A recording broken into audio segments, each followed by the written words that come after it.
quiero darles la bienvenida a nuestra conferencia inaugural del tercer ciclo de conferencias sobre psicología y educación que organiza el Cuerpo Académico Estudios Psicológicos de Procesos Educativos del área académica 3 de esta universidad. Es un ciclo que estamos impulsando desde el cuerpo académico con el afán de enriquecer, de complementar la formación de los estudiantes de esta universidad, no solamente los estudiantes de psicología. Realmente los temas les vienen bien a todas las carreras y posgrados de esta institución, en un afán de hacer un diálogo académico enriquecido. Nos acompañan el día de hoy la doctora Guadalupe Acle Tomasini. Ella es una académica que no necesita presentación, es ampliamente conocida en el mundo educativo, en el mundo de la psicología educativa. La doctora Lupita Acle labora en la Facultad de Estudios Superiores de Zaragoza, es miembro del SNI y tiene una vasta producción sobre temas relacionados con la psicología educativa, tema de interés de muchos de los aquí presentes. Y nos hace el favor de acompañarnos anualmente, por lo menos anualmente la podemos invitar a esta casa de estudios. Bienvenida, Lupita. También nos acompaña el doctor Armando Ruiz Vadillo, miembro del comité organizador también de este tercer ciclo de conferencias, y juntos hemos generado esta idea y pues aquí estamos trabajando para ustedes. Le voy a ceder la palabra al doctor Armando y en breve iniciamos con la doctora Lupita. Bueno, algunos de ustedes ya pudieron observar que como siempre hay problemas técnicos, no prevíamos que iba a llover, ahorita ya hay sol, entonces el cañón nunca quiso, ya se peleó con la computadora y tampoco se querían hablar, entonces bueno, tuvimos que traer otro cañón, pero esta es parte de las actividades académicas y de entrada les agradecemos mucho su asistencia, les agradecemos a los profesores que nos acompañan y que trajeron también a sus alumnos y nos cedieron, digamos, el espacio de su clase y están aquí, ¿no? Sobre todo porque muchas veces entre estar atendiendo clases luego no tenemos estos espacios de convivencia en donde incluso hay de diferentes semestres, alumnos de diferentes semestres, de diferentes materias y nos permiten extender un diálogo, en este caso con especialistas de muy alto nivel, que esa es la idea, y vaya, es un honor tener nuevamente a la doctora Lupita Acle, que aparte de ser una gran investigadora en un tema muy específico de la psicología que tiene que ver con esta de la educación especial y de muchos temas alusivos, tiene, aparte de eso, tiene una gran calidad humana y siempre que le pedimos que nos apoye, viene por acá con nosotros. Ella viene desde Zaragoza y aún así viene con mucho gusto, siempre nos atiende. Y bueno, ya no voy a extender mucho mi rollo para dejarle la palabra ya la doctora Lupita, salvo los avisos parroquiales, dicen por ahí.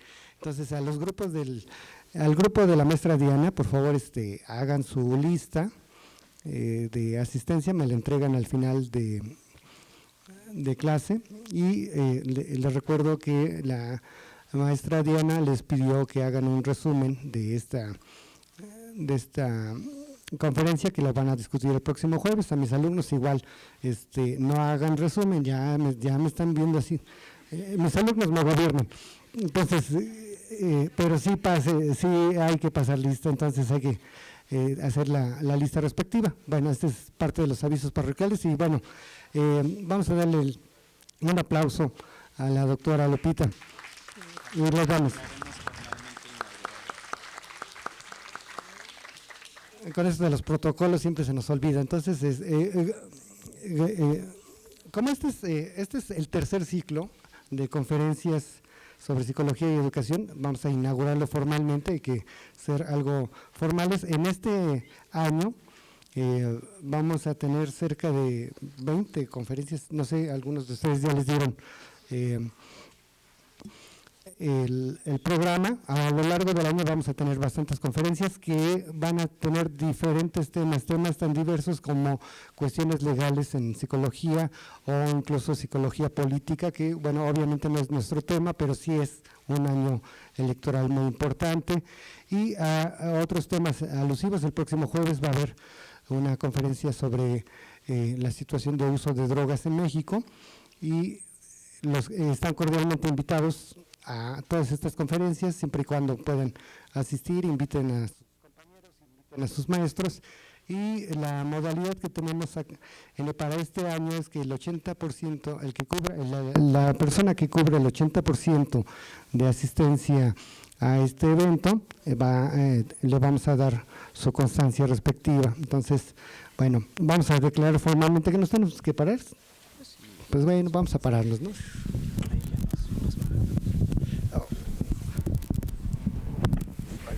Bueno, entonces, formalmente les pedimos a todos que se pidan. No. Siendo las 16:30. Ya casi voy, saco mis hostias y no sé qué cosas.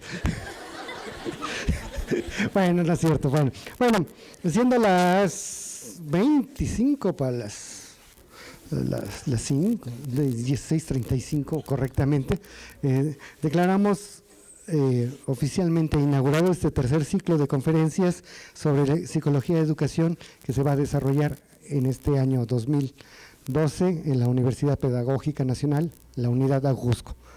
Bienvenidos.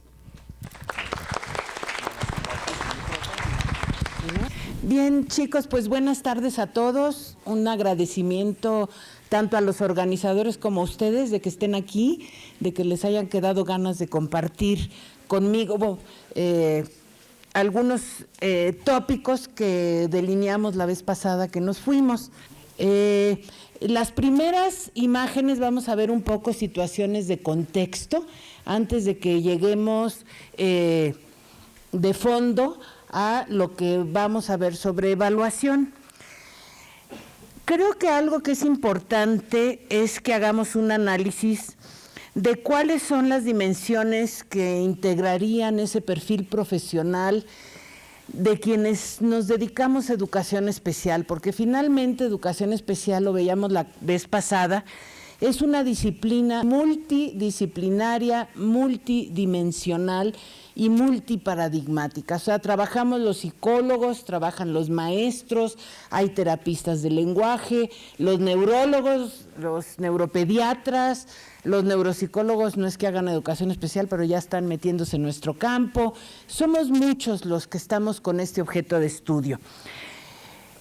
De ahí que consideremos dentro de este perfil las dimensiones que ustedes ven en su imagen, en donde por un lado tenemos esa dimensión teórica. Realmente requerimos revisar y requerimos analizar y requerimos estudiar a fondo todos esos conceptos que están incluidos en la educación especial, que van desde cómo la concebimos como disciplina hasta cuál es la taxonomía de las distintas categorías que la conforman, pero también tenemos la evaluación en educación especial, la intervención, la prevención, la misma integración educativa, la inclusión, en fin, todos estos conceptos que pues la hacen ser una disciplina y que al mismo tiempo son nuestros objetos de estudio, por un lado, pero también son nuestros objetos dentro de nuestro quehacer ya profesional, de nuestra labor como, en nuestro caso, como psicólogos, ¿sí? Esa dimensión teórica está obviamente muy vinculada a la práctica. Requerimos esos bagajes conceptuales para poder estudiar y generar procedimientos, procesos de evaluación, de intervención, de investigación, incluso de formación profesional, ¿no? Tenemos que llevarlo a la práctica. Pero también tenemos en nuestro perfil una dimensión social. ¿Por qué? Porque como profesionales dedicados al campo de la educación especial, vamos a formar parte de ese desarrollo científico, tecnológico y social de la educación especial.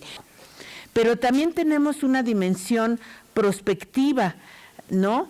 En términos de qué es lo que queremos a futuro que sea nuestro campo, qué papel vamos a jugar también en el desarrollo de las prácticas educativas. Y por último, una dimensión que es muy importante, que es la dimensión ética.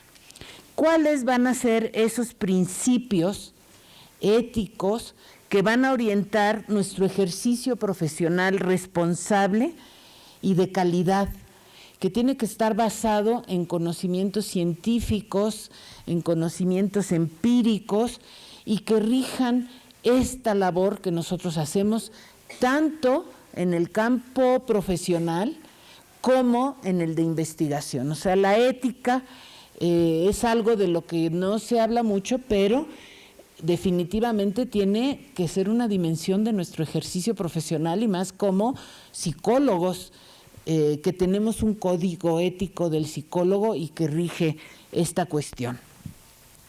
Ya visto grosso modo cuáles son estas dimensiones, vamos a entrar un poquito a hacer un recordatorio de qué ha pasado con nuestro campo de la educación especial.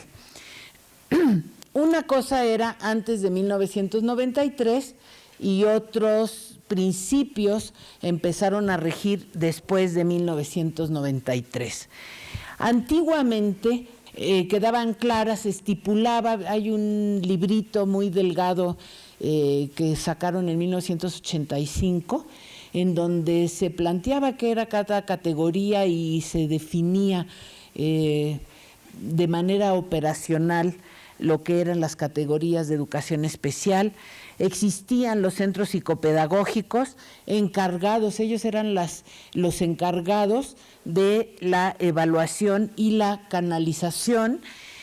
Y dentro de las escuelas regulares había escuelas regulares con grupos integrados y aulas de apoyo y había escuelas especiales. Entonces los centros psicopedagógicos eran los encargados de todas las tareas de evaluación y eran los que canalizaban, fueran a grupos integrados, a aulas de apoyo o bien si se requería enviar a las escuelas especiales. En la normal de especialización, la organización de la licenciatura estaba dada con base en las categorías. Si ustedes recuerdan, había la licenciatura en problemas de aprendizaje, la licenciatura en problemas en el aparato locomotor, creo que se llamaba así, en problemas de audición y lenguaje, en infractores menores, en fin, esas categorías que caracterizan a la educación especial, y la licenciatura estaba orientada así. Ya después de 1994, con la Declaración de Salamanca y todos los cambios que ustedes conocen, se modifica totalmente la concepción. En la ley, acuérdense, en el artículo 41 se habla de discapacidades transitorias y de discapacidades permanentes. Ya en otros documentos pues se dice que las discapacidades transitorias es las que se quitan con el tiempo y las permanentes las que permanecen, pero bueno, eso es, habrá que ver. Se introduce a partir de esa época el concepto de necesidad educativa especial como el reflejo de que una persona no puede acceder a los objetivos curriculares que se esperan. Ahora ya se habla de barreras para el aprendizaje, de barreras individuales, sociales, escolares y afectivas. Se reordenan los servicios de educación especial, tenemos la SUSAER y tenemos los CAM, y la normal de especialización hace una licenciatura única, o sea, modifica, y esas licenciaturas que duraban 5 años cada una se unifican en una sola. Entonces, este es el panorama en el que estamos, lo vamos a ir centrando en evaluación, no vamos a hablar de otras cosas. ¿Qué es lo que nos ha dicho la investigación respecto a estas cuestiones, no? Yo creo que hay datos importantes. Un trabajo que hizo el gobierno del Distrito Federal con la UNICEF, encontraron que la discapacidad era un riesgo de deserción escolar. Ellos vieron que en distintos grupos, conforme no se iban resolviendo las necesidades educativas especiales de los niños con discapacidad, estos desertaban. Y encuentran un 50 y tantos % ya en el nivel de secundaria. Fíjense, es muy, muy alto el porcentaje. Otros trabajos que hemos realizado, eso sí es con mi grupo, hemos estado yendo a escuelas de la zona donde trabajamos en Iztapalapa y vemos que niños con problemas de lenguaje, de aprendizaje, sobresalientes, con problemas de conducta y con problemas de discapacidad intelectual leve, pasan totalmente desapercibidos. En una reunión que tuve justo la semana pasada con mi grupo, en 3 escuelas encontramos que de la población evaluada, el 50% caía dentro de estas categorías. Fíjense, niños de primero y segundo, un 50% es muy alto. Imagínense que no se detectan, no se evalúan y pues siguen la primaria, pues son chicos que van a estar en riesgo de desertar. Otras investigaciones, como la de la doctora Pedraza, maestra de ustedes, pues ella al trabajar en un grupo que tenía integrados a niños con discapacidad intelectual y hace todo su análisis, encuentra que nunca hubo una buena evaluación de esos niños, que fuera por alteraciones en el electro o porque no se les aplicaron ciertas pruebas, pues se decidió que tenían discapacidad intelectual y así es como los integran a la escuela. Otras investigaciones lo que sí encuentran es que el trabajar con grupos pequeños de niños que comparten características similares es beneficioso en términos de aprendizaje.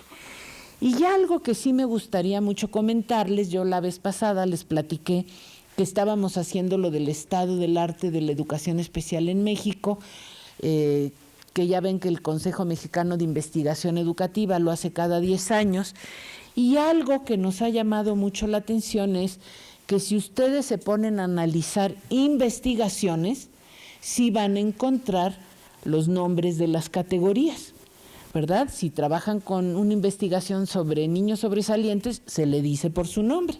Si se trabaja con niños autistas, se dice que son autistas. Si trabajan con niños con discapacidad intelectual, se les nombra como tal.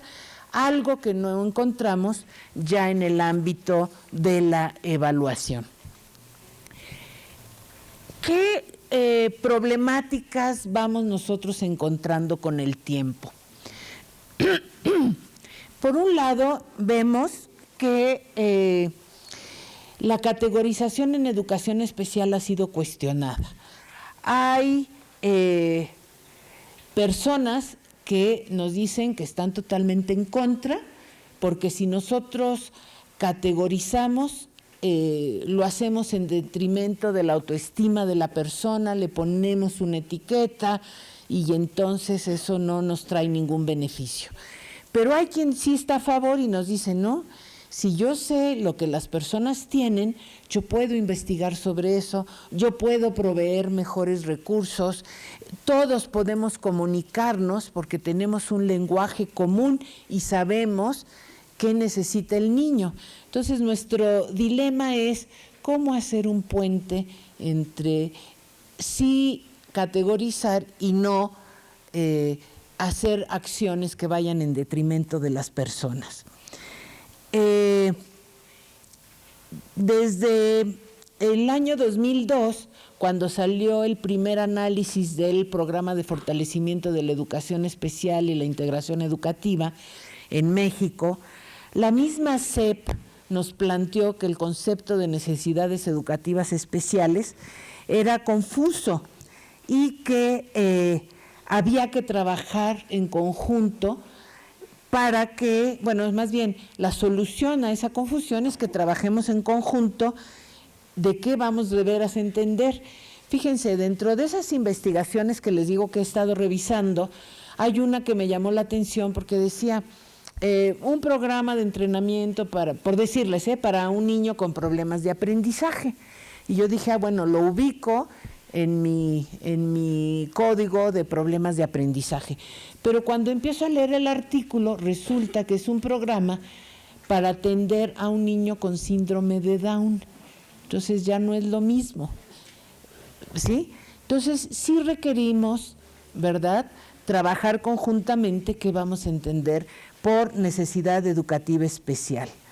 Por otro lado, cuando analizamos las mismas estadísticas que la Secretaría de Educación Especial nos da, vemos que el 67.5% de niños están ubicados en una categoría que ellos ponen sin discapacidad. Y hay una nota a pie de página que dice que ahí incluye a niños con problemas de conducta, a niños con problemas de lenguaje, no incluyen a los niños con problemas de aprendizaje. Entonces, nuestra pregunta es, de ese 67.5%, ¿qué porcentaje corresponde a unos o a otros? ¿Sí? Por otro lado, aunque no categoricemos dentro del campo de educación especial, cuando platicamos con los maestros, ¿qué es lo que encontramos? O con los alumnos o con otros.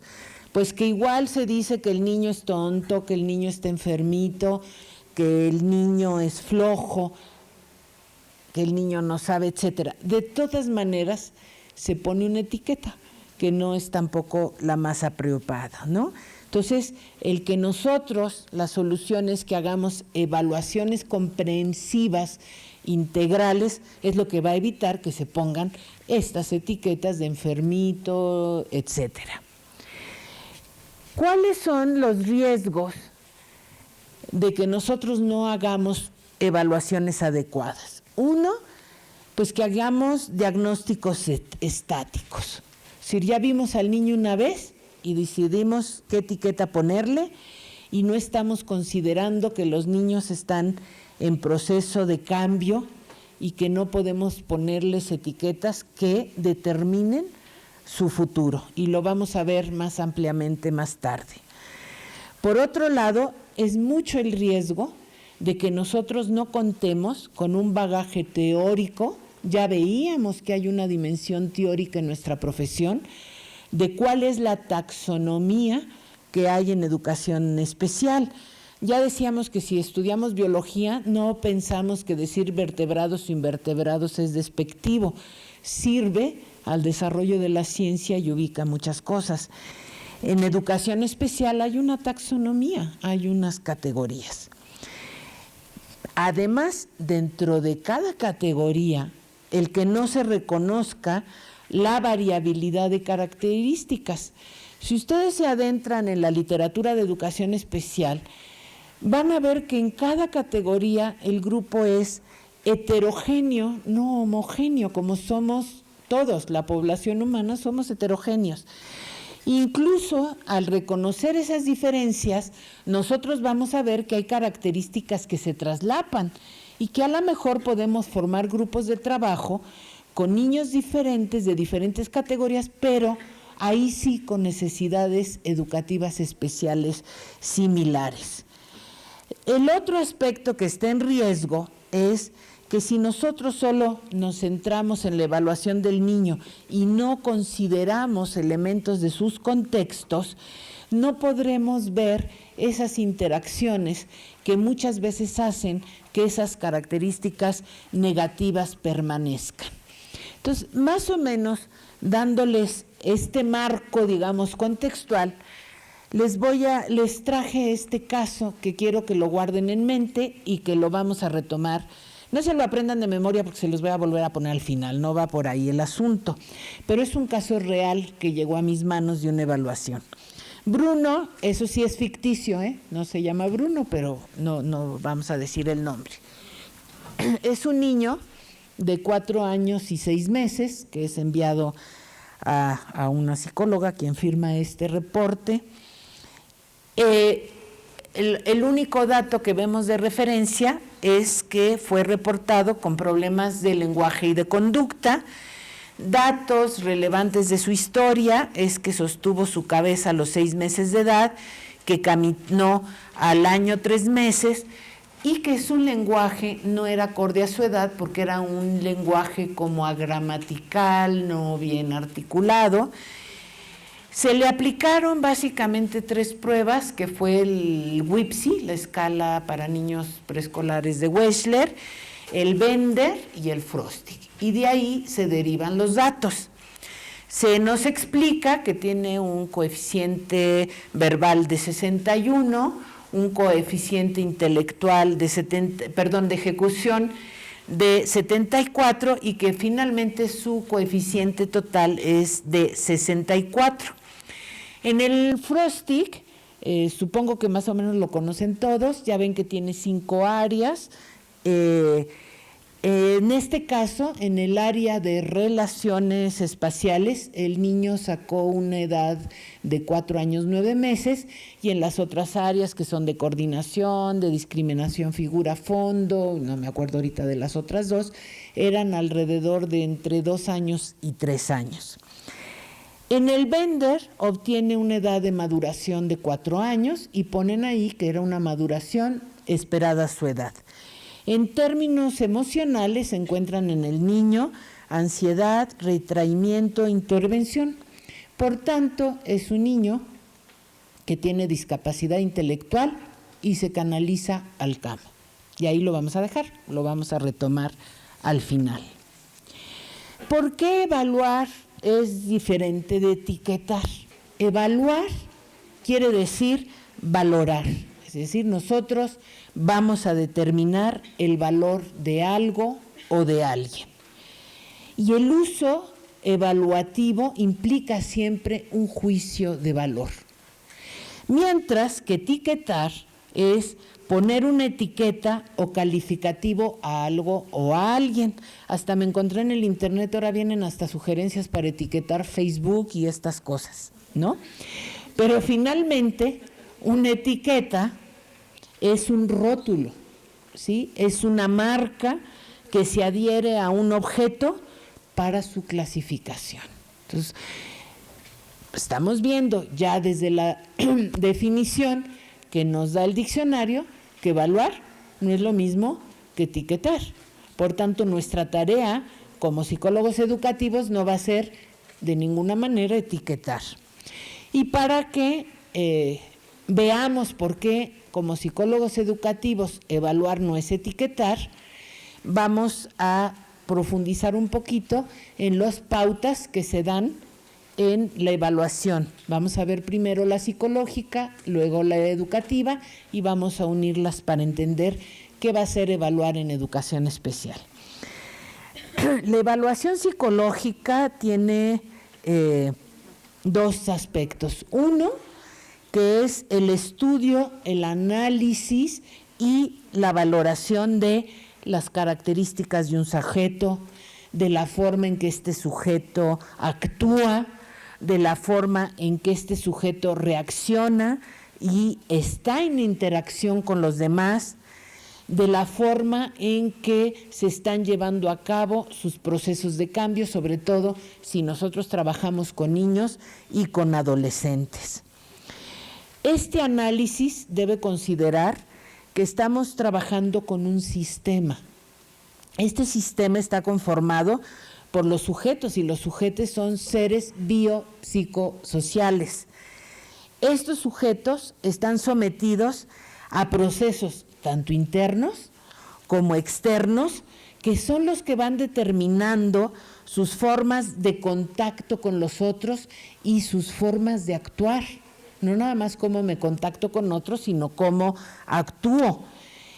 Esa interacción es la que va a después expresarse en los productos, en las conductas motoras, lingüísticas, afectivas, sociales. ¿Qué particularidades tiene la evaluación infantil? Y aquí tomo una autora que es Mary Force, que es muy actual todo lo que ella plantea.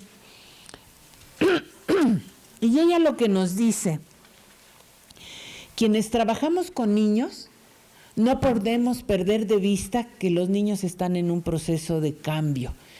Ese cambio está dado por ese desarrollo, por esa maduración, por ese aprendizaje, por esos contextos en los que está.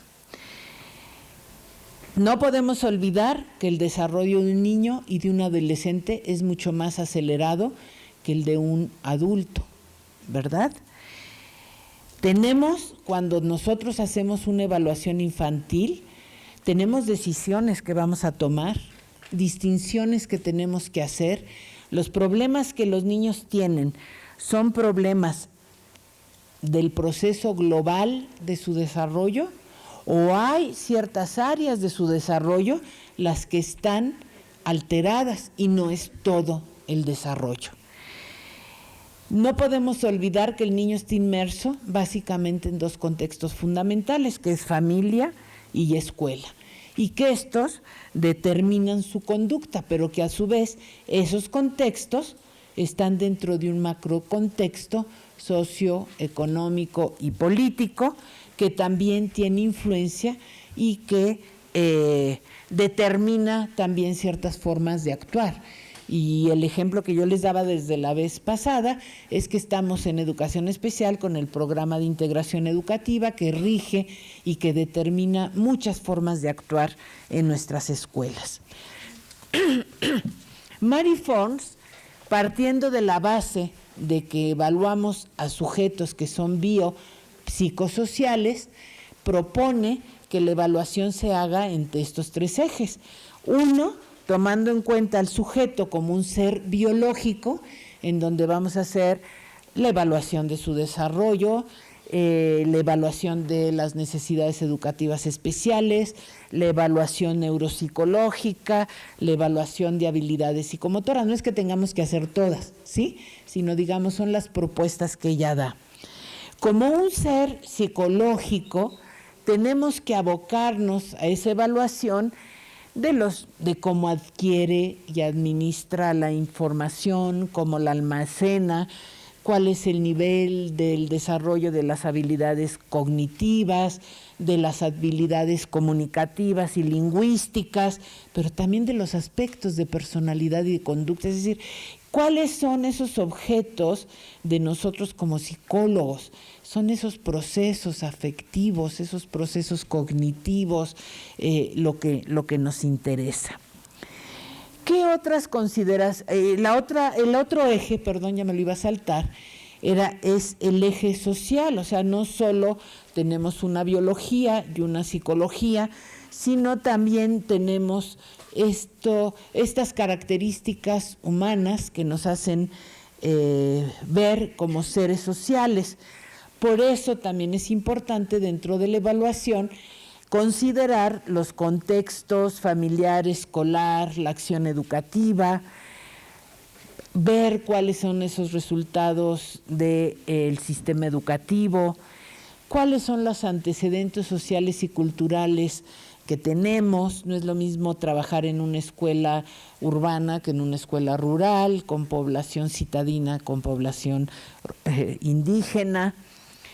¿Cuál es la evaluación del proyecto educativo y la madurez para la integración socioeducativa de nuestros sujetos? Perdone, pero Mary Force también nos hace otras consideraciones que yo considero importante ustedes las tengan. Ella nos dice, hay que plantear más evaluaciones abiertas que cerradas. Y ahí me voy a lo que yo les decía. Si hacemos un diagnóstico estático basándonos en una prueba, estamos cayendo en un riesgo de una evaluación inadecuada. Hay que hacer evaluaciones más abiertas. Cuando nosotros estamos evaluando, es importante hacerlo desde una perspectiva dinámica. Es decir, yo aplico las escalas de inteligencia de Wechsler y puedo proveer ciertas indicaciones al niño que me permitan ver si me entiende a la primera y es capaz de darme ya las respuestas correctas. Entonces, ¿cómo yo veo este dinamismo dentro de la misma evaluación? Eso sería complementario. Tengo que tomar en cuenta la variabilidad por nivel de edad, ¿no? Y la variabilidad intraedad. Viendo el estudio de Bruno, qué conductas de lenguaje, qué conductas de inteligencia, qué conductas sociales esperaría yo en un niño de 4 años, pero también con otros niños, ¿no? O sea, al interior de él, pero con otros niños de su misma edad.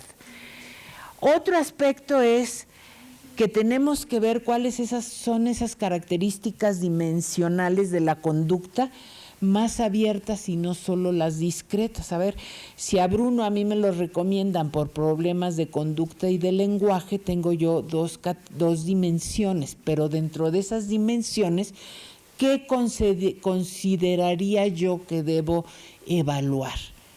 ¿Verdad? Por ejemplo, en términos de problemas de conducta o problemas emocionales, la literatura nos habla de problemas externalizados o problemas internalizados. O sea, yo tengo que tener ese bagaje teórico para ver cuáles son esas dimensiones y no irme a algo simplemente discreto, ¿no? Por otro lado, es importante trabajar en equipo con otros profesionales y contrastar nuestras distintas evaluaciones. Esto nos dice ella desde una perspectiva de la evaluación psicológica infantil. Ahora vamos a ver qué nos dirían los que hacen evaluación educativa. ¿Cómo consideran ellos la evaluación? Pues ellos consideran que es un proceso sistemático, fíjense bien. En la evaluación psicológica era, vamos a analizar, a valorar, a estudiar. Aquí nos están diciendo que es un proceso sistemático que considera el delineamiento, obtención y elaboración de toda aquella información que nos va a ser útil para tomar una decisión educativa, ¿sí? Nosotros vamos a hacer una evaluación para tomar decisiones educativas. Vamos a decidir si el niño se va, este niño Bruno, que eso va a ser nuestro reto al final de la plática, lo mandamos a un camp o tomamos otras decisiones. Pero para eso tenemos que hacer un proceso sistemático y obtener toda esa información que nos va a ser útil, porque nosotros tenemos esa responsabilidad ética de tomar la decisión. Vamos a valorar el grado en que los medios, los recursos y los procedimientos permiten el logro de los fines o de las metas que se van a alcanzar, ¿sí? Y lo más importante, esto es una cita de Ángel Díaz Barriga, que nos dice que la evaluación educativa nos debe llevar a la comprensión y la explicación de los fenómenos educativos en un momento histórico social determinado. Entonces, esto es lo que nos plantean los autores como evaluación educativa. Ahora, tratemos de unir lo que vimos de la evaluación psicológica con la evaluación educativa y qué haríamos en educación especial. Bueno, yo les planteo aquí que nosotros tenemos 3 ejes. Tenemos el eje psicológico, tenemos el eje educativo y tenemos el eje social. En el eje psicológico, ya decíamos que los psicólogos vamos a estudiar todos esos procesos que están implicados en este aprendizaje escolar y en el funcionamiento cognitivo, comunicativo, afectivo y social de los individuos. Es un objeto que nosotros no podemos dejar de lado. Por otro lado, en el educativo es muy importante que conozcamos cuáles son los sistemas de enseñanza en los que está el niño. cuáles son las demandas que se le hacen al niño. Bruno está en una escuela activa o está en una escuela tradicional. ¿Cuál es el nuevo plan de estudios de preescolar 2004 en el que Bruno está incluido? Yo necesitaría, ¿no?, saber que ahora es por competencias y entonces yo tendría que juntar eso que encuentro para tomar decisiones. No se les olvide que tenemos decisiones que tomar. Por otro lado, ¿cuál es el comportamiento del niño en la escuela? ¿Por qué me lo refieren a mí con problemas de conducta y lenguaje?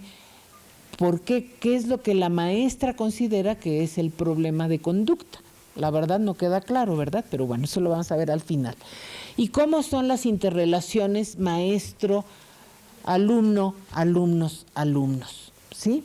En el aspecto social es muy importante tener las variables macrocontextuales, tanto físicas como afectivas, las reglas de funcionamiento, las creencias, los variables, los valores, y cuál es ese contexto, cuál es la diferencia entre el contexto y el familiar y el escolar que nos hablan de los problemas de desarrollo. ¿Son los mismos problemas en la escuela que en la casa? Sí, tenemos que ver eso. Por eso yo creo que la evaluación en educación especial va a ser un proceso dinámico, sistemático, que analiza las relaciones de interdependencia que se dan entre estos tres ejes, el psicológico, el educativo y el social, y que nos va a permitir a nosotros buscar, por un lado, las líneas de causalidad, esto es, por qué se nos presenta el problema, pero por otro, la regularidad de las conductas, que es lo que nos va a llevar a nosotros a tomar esas decisiones educativas. Eso sería para nosotros esta evaluación en educación especial. ¿Qué tipos de evaluación hay? Yo les recomiendo mucho el libro de Sattler, que es Evaluación Psicológica Infantil o de la Inteligencia Infantil, y ahí nos da muchos ejemplos. Dice, nosotros podemos hacer una evaluación focal, es decir, una identificación inicial que nos permita ver que efectivamente hay un problema y que nos tenemos nosotros que ir a profundizar en ese problema. Entonces, podemos tener dos tipos de investigación. Una focal que se centre en un X comportamiento, por ejemplo, que la maestra nos diga, es que no lee bien, y entonces yo veo por qué no lee bien. Eso sería una evaluación focal, pero yo también puedo hacer una evaluación diagnóstica, y esto sí me implica que yo me vaya muchísimo más a fondo a cuáles son las fortalezas, cuáles son las debilidades de las áreas del niño, que nos permitan entonces hacer sugerencias de intervenciones o adecuaciones curriculares. En esta evaluación diagnóstica es importante considerar los contextos, hacer lo que veíamos en la lámina anterior. Ya que tenemos esa evaluación a fondo, vamos a hacer una evaluación inicial de un programa de intervención. O sea, yo recomendé hagan de cuenta. Yo recomendé que el niño leyera con su mamá, como dice la SEP, media hora diaria. Bueno, yo veo si se hace o no se hace. Eso sería una evaluación inicial de la intervención. Pero a lo mejor yo planteo un programa más a largo plazo porque encontré un problema mucho más severo. Entonces, yo tengo la obligación de valorar el progreso del niño constantemente a lo largo del desarrollo de ese programa de intervención. ¿Por qué? Porque yo puedo ver si me equivoqué en lo que estoy planteando y tengo que modificar ese programa de intervención. Dentro de esa evaluación, lo que nos plantean muchos autores, yo les puse nada más a Forns y a Sattler, es que si nosotros queremos hacer una evaluación a fondo, como la decíamos hace rato, son estos aspectos que nosotros tenemos que tomar en cuenta. Por un lado, ¿qué dominios vamos a evaluar? Ya hablábamos que como psicólogos orientamos nuestra evaluación a procesos. Nos interesa ver si el niño tiene buenos niveles de competencia social, es capaz de comprender y utilizar el lenguaje, de pronunciarlo adecuadamente, tiene capacidad de autorregulación o no la tiene, cómo enfrenta situaciones nuevas, cómo están sus capacidades cognitivas, memoria, atención, extrapolación. Es más, dentro de la misma memoria, ustedes saben que hay a corto plazo, a largo plazo, memoria de trabajo. O sea, son constructos que en sí son complejos, pero también cómo está su afectividad, cómo está su autoconcepto, cómo está su motivación, cómo son sus relaciones con los demás, también el aspecto social. Y un segundo punto que es muy importante es, ok, yo sé que soy psicólogo, que tengo que evaluar todos estos procesos, pero ¿en qué me voy a basar? ¿Qué medidas, qué pruebas, qué instrumentos yo voy a utilizar? Y ahí es donde nosotros tenemos problemas porque no hay suficientes instrumentos validados para la población mexicana. El WISC-RM se ha visto que no funciona, ahora validaron el WISC-4, yo todavía no lo he probado, pero según esto está validado en población mexicana, pero creo que tuvo algunos problemas con la validación, ya rehicieron normas. Pero es muy importante tener pruebas validadas para nuestra población. Pero si no las tenemos, como psicólogos educativos nosotros podemos también tener distintos recursos. Nosotros podemos tener instrumentos que sean basados en la norma, pero también hacer instrumentos por criterio. O sea, yo tengo mi grupo, aplico mi prueba y veo el comportamiento de un grupo. O tengo instrumentos basados en el currículum. El programa de preescolar 2004 se basa en competencias y se espera que los niños adquieran la competencia B, C y D. Yo puedo hacer una forma de evaluación. Es importante que haya acuerdo entre distintos profesionales en relación a las medidas y también el uso de escalas ecológicas que me permitan ver las interrelaciones entre los distintos factores. Otra sugerencia que nos hacen es que cuando hacemos una evaluación tengamos múltiples informantes. Si yo me baso solo en lo que dice la maestra o me baso solo en lo que dice la mamá, no puedo hacer un contraste. A nosotros nos ha sucedido que las maestras, cuando tenemos entrevistas con ellas o pláticas, pues ya tienen el retrato del niño, ¿no? Y el niño está mal porque sus papás están mal, para acabar rápido. Pero no porque el programa esté mal y no esté él pudiendo aprender. Y uno habla con los papás y pues la escuela es la que está mal, ¿verdad? Entonces, nuestra tarea va a ser contrastar, pero también evaluar al niño para tener un panorama global.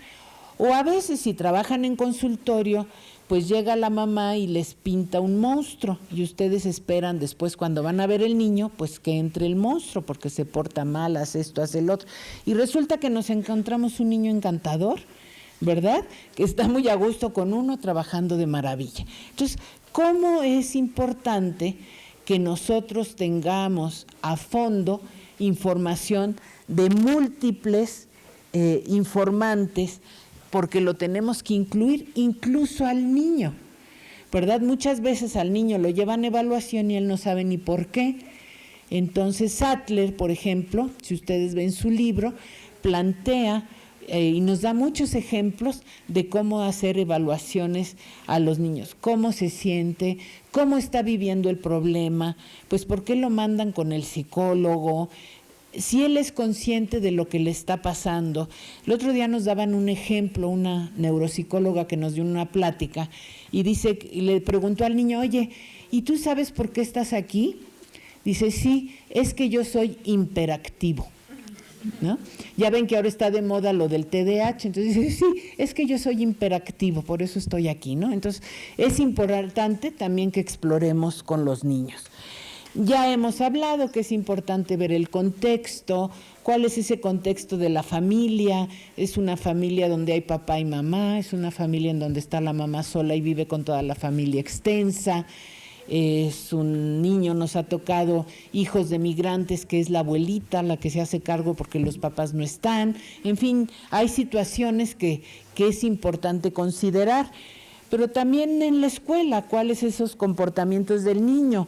Hay ocasiones en que se nos permite entrar al aula, sobre todo cuando los niños tienen problemas de conducta, sí nos permiten entrar al aula para observar cómo es que el niño se comporta dentro del aula. Y el último aspecto que es muy importante, que nos dice, es que la evaluación debe ser longitudinal para que nosotros veamos patrones. Ya decíamos que nosotros, yo se los decía mucho a los alumnos, y Alma no me dejará mentir, es cuando hacemos una primera evaluación es como sacar una foto, no sacamos video. Pero después de un cierto tiempo hay que sacar otra foto para que podamos contrastar. Hay aspectos de desarrollo, hay aspectos de maduración que también hay que tomar en cuenta, porque decíamos que el niño está en proceso de cambio. Estos puntos nos los plantea Sattler en relación a cuáles son los pasos de la evaluación, nada más para que ustedes se den idea de que la evaluación es una tarea compleja. O sea, si nosotros estamos diciendo que es un proceso sistemático por el cual vamos a tener información útil de ese eje psicológico, biológico, educativo y social, y vamos a tener información que nos va a permitir la toma de decisiones, no es de ninguna manera una tarea sencilla. Por eso, evaluar no es etiquetar, como lo han visto. Entonces, nos plantea estos 11 puntos, que es revisar por qué va el niño con nosotros. Nosotros tenemos, fíjense, toda la experiencia que tenemos que tener para saber si con esa información nosotros nos vamos a una evaluación diagnóstica o a lo mejor lo canalizamos a otro lado porque no nos corresponde a nosotros. Ya que decidimos que sí se queda con nosotros, tenemos que, desde obtener información de antecedentes, observar la conducta del niño en varios entornos, elegir qué batería vamos a aplicar. O sea, finalmente en el mercado ustedes pueden encontrar muchísimas pruebas, pero yo siempre les he dicho que las pruebas no tienen ni cabecita, ni patitas, ni manitas. O sea, sobre todo no tiene cabecita. Quien tiene cabeza es el evaluador, y somos nosotros quienes vamos a elegir qué batería usamos para poder obtener información. ¿Qué tipo de entrevista hacemos con padres? ¿Qué tipo de entrevista con los maestros? ¿Qué tipo de entrevista le hacemos al mismo niño? Ya que tenemos eso, ¿cómo vamos a interpretar los datos? ¿Cómo vamos a partir de esos datos proponer una estrategia de intervención? ¿Qué recomendaciones vamos a dar al padre, al maestro, al propio niño? Pero sobre todo, ¿cómo vamos a redactar un informe? Y esta es una tarea muy ardua. Ya sabemos que en las instituciones, y estamos viendo ese informe que les presenté de Bruno, pero si ustedes llegan a trabajar a nivel de consulta privada, hay que tener una ética. Digo, hay que tenerla en privado y en el público, o sea, no voy a eso, pero ¿cómo redacto el informe de manera que de veras el padre sepa qué fortalezas tiene el niño, qué debilidades y por qué él tiene que hacer ciertas modificaciones en casa? ¿O por qué? Porque él les va a preguntar por qué el niño no puede leer, o por qué el niño me memoriza las canciones del radio, pero no me memoriza las letras. ¿Cómo se lo voy a explicar si yo no tengo todo un bagaje teórico? Es muy importante cuando yo doy los resultados, pues reunirse cuando se pueda, con padres y maestros, cosa que en México no es muy factible, pero sí reunirnos con los padres o con los maestros y explicar. Y si se lleva a cabo el programa, pues dar todo un seguimiento. Entonces, como ustedes ven, aparentemente son rápidos los pasos, pero no, cada paso tiene una complejidad. Ya decíamos que lo que requerimos nosotros para que podamos llevar a cabo esos pasos, pues es básicamente, y en eso se están formando todos ustedes, en poseer un bagaje teórico y conceptual. Por un lado, ¿de qué vamos a evaluar? Ya les decía yo, la memoria es un constructo complejo y yo puedo evaluar memoria a corto plazo, memoria a largo plazo, memoria de trabajo. Si yo utilizo la escala de Wechsler, sé que hay un subtest que se llama retención de dígitos. ¿Qué tipo de memoria evalúa? Yo necesito saberlo. Pero ¿qué tipo de memoria evalúa aritmética? ¿Evalúan el mismo tipo de memoria o es memoria diferente? ¿Qué tipo de memoria evalúa el subtest de información? ¿Sí? ¿Qué tipo de memoria evalúa claves? Son cuestiones que ustedes tienen que conocer si deciden utilizar esa prueba, porque ya se dieron cuenta que el niño tiene problemas de memoria o lo reportan con esos problemas. Pero también tengo que saber cuáles son las áreas del desarrollo psicológico, cuáles son los factores que me pueden afectar el desarrollo y el aprendizaje, cuáles son las bases de las pruebas que yo empleo. ¿Es lo mismo la base teórica del Bender que del Frostig? ¿Es lo mismo la base teórica del Wechsler que del Raven? ¿Por qué empleo una y no empleo otra? ¿Por qué si empleo el Bender? Ahorita vamos a ver el caso de Bruno. Si emplearon el Bender, o sea, si emplearon el WIPSI, el Bender y el Frostig, ¿no? Y tuvo un coeficiente de ejecución de 74, pero el lenguaje salió 61 y yo no vi ahí pruebas de lenguaje. Entonces, vamos a verlo al ratito. Pero ustedes necesitan ver cuál es la validez, cuál es la confiabilidad de las escalas que yo estoy empleando. Si yo utilizo instrumentos no formales, ¿por qué los utilizo? La doctora Julieta Eres, que ella era neuropsicóloga, si te acuerdas de ella, decía, Lupita, pues muy fácil, hay que usar la prueba del pizarrón y el borrador. Le digo, ¿cómo? Pues sí, tú puedes ver si el niño tiene los conceptos, si el niño sabe para qué se usan, si el niño maneja colores, pero para eso yo necesito saber las bases del lenguaje. Y entonces, simplemente, con eso yo puedo explorar lenguaje. Entonces, de pruebas no formales, también es importante tener el bagaje conceptual. Por otro lado, es importante saber que evaluación e intervención es un proceso dinámico.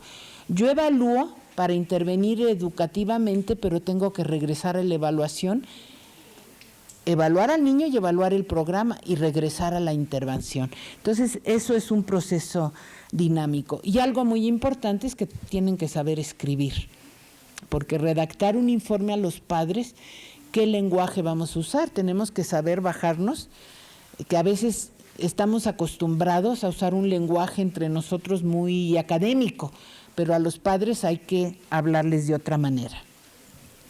Y ya por último, yo les he estado hablando mucho de qué es el diagnóstico diferencial. Ya vimos que el diagnóstico es una parte de la evaluación, pero para mí es una parte importante. ¿Por qué? Porque educación especial tiene que ver con las diferencias humanas, en eso se basa. Cuando un niño no puede hacer lo que los demás niños hacen a la misma edad. ¿Sí? ¿Por qué el niño no habla? ¿Por qué Bruno no habla a los 4 años como hablan los otros niños a los 4 años? Tiene que ver con esas diferencias. Y es un procedimiento a través del cual yo voy a ver 2 aspectos. Uno, los intraindividuales, es decir, Bruno, ¿qué capacidades intraindividuales sí tiene y cuáles no tiene? Pero yo también voy a ver lo interindividual, porque Bruno a los 4 años es diferente de sus otros compañeros. Todo este diagnóstico, toda esta evaluación va a variar según los enfoques teóricos desde que ustedes los quieran abordar. Pero lo que sí es importante es la base del desarrollo. Finalmente, cuando trabajamos con niños, requerimos esa base de desarrollo. Vamos a ver por último por qué evaluar no es etiquetar. ¿Qué opinan ustedes de este caso? ¿Se evaluó o se etiquetó? A ver. Vamos viendo cada cosa, a la luz de lo que nosotros vimos. ¿Tienen ustedes referentes? No. Los referentes que nos pone de que caminó al año 3 meses y sostuvo la cabeza a los 6 y que su lenguaje no es acorde a su edad, ¿les da a ustedes información? Ninguna, ¿verdad? No. ¿Creen que si un niño de 4 años, 6 meses nos los reportan con problemas de conducta y de lenguaje, es suficiente evaluarlo con el WIPSI, el Bender y el Frostig? No. No, por supuesto que no. ¿De dónde salieron los datos de ansiedad, retraimiento e introversión? Probablemente de la observación, pero no de un instrumento, porque no se usó ningún instrumento afectivo. Por tanto, si yo llego a poner que el diagnóstico es discapacidad intelectual, evalué o etiqueté. Exactamente. Entonces, a ver, vámonos a patrones de desarrollo. Primero, si el niño tiene problemas de lenguaje y el lenguaje no está bien estructurado, yo estoy viendo que efectivamente, ¿en dónde estoy viendo el problema del lenguaje? En la diferencia que hay entre la escala verbal y la escala de ejecución, ¿cierto? Pero si yo tengo un niño con problemas de lenguaje y utilicé el WIPSI y el niño no puede hablar o no me entiende, ¿qué tan válido es ese diagnóstico? ¿Sí? Si yo estoy viendo que el niño caminó al año 3 meses, ¿quiere decir que se me retardó mucho en caminar? Pues realmente está en la colita, digamos, ¿no? Está en los límites. Pero yo no veo en este reporte ninguna información acerca del lenguaje y de la conducta. Ahora, si el niño no puede hablar, ¿no es lógico que esté ansioso, que esté introvertido y que no quiera hablar? Si no me entienden, ¿para qué hablo? ¿No? Entonces, fíjense el riesgo que hay, porque este niño, les voy a decir cómo me llegó este caso, cómo me llegó, es que una de las alumnas de la maestría, le llegó a su consultorio y me lo llevó, dije, a mí dámelo porque es un buen ejemplo de lo que no tenemos que hacer como psicólogos, con ética y con responsabilidad. Uno, cuando un niño de esta edad nos llega con problema de lenguaje, ahora sí los veo bien porque no veo de lejos, cuando nos llega con problema de lenguaje, nosotros tenemos 4 opciones de diagnóstico. ¿Cuáles serían? Una es la que le pusieron. Otra, que no escuche. Otra, un problema en lo que es la comprensión del lenguaje receptivo y expresivo. O sea, propiamente un problema de lenguaje. Pero también puede tener un problema de autismo, ¿no? ¿Sí? O sea, yo me enfrento a 4 hipótesis diagnósticas. O sea, cuando a mí me llega un niño, yo me planteo hipótesis de lo que puede tener, pero esas hipótesis yo me las voy a plantear de la información que me den los padres y los maestros. Por eso veíamos en todo lo que revisamos que hay que hacerlo a fondo para poder tener información. Cada una de estas hipótesis me plantearía el uso de diferentes instrumentos que me permitan a mí corroborar esas hipótesis. Entonces, si yo hablo y el niño me oye bien y me responde, descarto la de sordera, me quedan las otras, ¿no? Pero como el niño tiene tal problema de lenguaje, yo dudo del diagnóstico de discapacidad intelectual. De hecho, mi alumna, ya hace mucho que no la veo, pronto la veré porque ya se va a graduar y le preguntaré, empezó a trabajar lenguaje, o sea, ¿cómo aplico una escala verbal a un niño con problemas de lenguaje si no me entiende? Primero tendría que evaluar el lenguaje. ¿Me entiende? ¿No me entiende? ¿Qué fonemas está mal? ¿Cuál no articula? ¿Es solo un problema de articulación? ¿Es un problema de comprensión? ¿Es un problema de expresión? Y de ahí yo ya derivaría pues otras hipótesis. Pero fíjense, es un niño con 4 años y medio que yo ya lo mando al CAM. Entonces sí creo que por eso tenemos que tener mucho cuidado con nuestras evaluaciones. A lo mejor con mayor información, de todas maneras yo sí llego al diagnóstico de discapacidad intelectual, pero a lo mejor es leve o no es leve. Si tiene un CI de ejecución de 70 y tantos, en el Bender me salió con el nivel de edad de maduración. Es un niño de 4 años que no ha ido a la escuela, es un niño que está en proceso de cambio. Mejor no pongamos nombre, mejor demos un programa de intervención y revalorémoslo. Vámonos ahora sí con Vygotsky, veamos cuál es su zona de desarrollo próximo antes de poner una etiqueta. ¿Sí? Entonces, por eso ven, espero que sí les haya quedado muy claro de por qué evaluar no es etiquetar y por qué nosotros tenemos una gran responsabilidad profesional en el momento en que hacemos diagnósticos y evaluaciones psicológicas y educativas. Y ustedes tienen una licenciatura que es en psicología educativa. Tienen que unir esos dos ejes, todo ese bagaje que nos da la psicología y todo lo que ustedes ven de educación. Pero no podemos determinar el futuro de este niño con esa etiqueta, ¿o sí? No. Hay que trabajar con él primero, ¿no? Y con los padres, por supuesto. Entonces, como ustedes ven, tienen mucha tarea, pero no se angustien. Bien capacitados la van a poder hacer y van a ser exitosos. Y iremos mejorando cada vez más, pues, esa carencia que hay de no hacer estas evaluaciones en educación especial. ¿Sí? Pues eso sería todo. No sé si quieran hacer preguntas.